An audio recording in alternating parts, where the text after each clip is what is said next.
Throughout this video, let's begin the introduction to valence shell electron pair repulsion.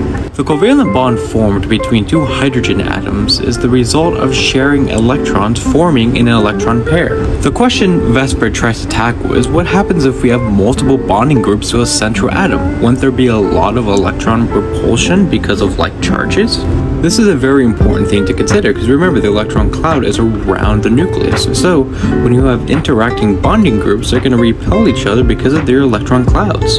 With our first example of VSEPR models, I want to focus on the more simplistic models that focus on the arrangement of bonding groups without the consideration of lone pairs. VSEPR models helps us predict both of the electron and molecular geometries.